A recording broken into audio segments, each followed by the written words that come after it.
अगर आप भी चाहते हैं NR म्यूजिक के सबसे पहले गाना देखने के लिए तो लाल बटन को दबा के सब्सक्राइब करें और साथ में बेल आइकन को दबाना ना भूलें।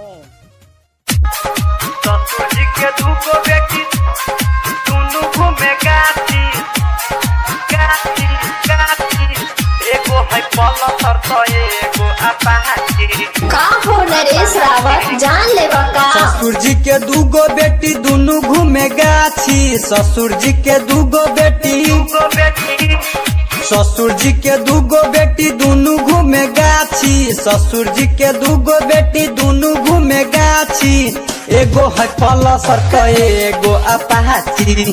एगो है पल्सर त एगो अपाची। ससुर जी के दूगो बेटी दोनों घूमे गाछी। ससुर जी के दूगो बेटी ससुर जी के दूगो बेटी दोनों घूमे गाछी। ससुर जी के दूगो बेटी दोनों घूमे गाछी। एगो है पल्सर त एगो अपाची। एगो है पल्सर त एगो अपाची। आप सुन रहे हैं सिंगर विक्की राजा जी को।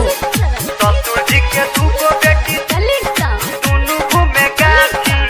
एगो है पल्सर त एगो अपाची। के करो से डर नहीं छे घूमे छे बागान में। हरदम रहे छे भैया ऊ अपना सहन में।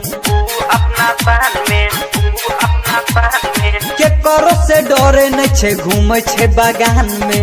हरदम रहे छे भैया ऊ अपना सहन में। एगो के नाम नेहा एगो के पराची।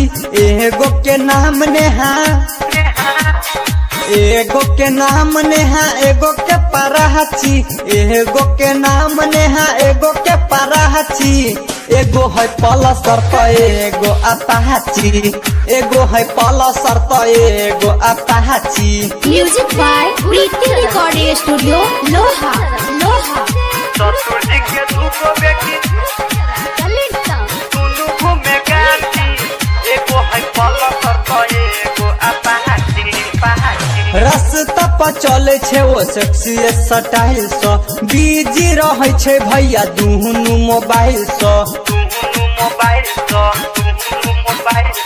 रास्ता पर चले छे वो सेक्सी स्टाइल से।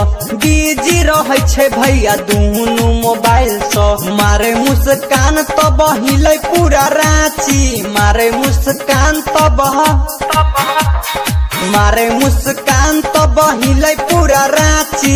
मारे मुस्कान तो बहिले पूरा Ranchi.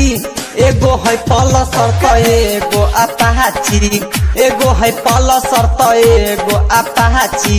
Music by Preeti recording studio लोहा। ससुर जी के दूगो बेटी दोनों घूमे गाछी। एगो है पल्सर त एगो अपाची। राइटर नागेंद्र जी तो खोजे छले रोज हो। प्रेमी सतीश जी तो बुझे छले सब हो। राइटर नागेंद्र जी तो देखे छले रोज हो। महेश रंगीला उ तो बुझे छले सब हो। विक्की राजा शादी को देते हूँ माची। विक्की राजा शादी को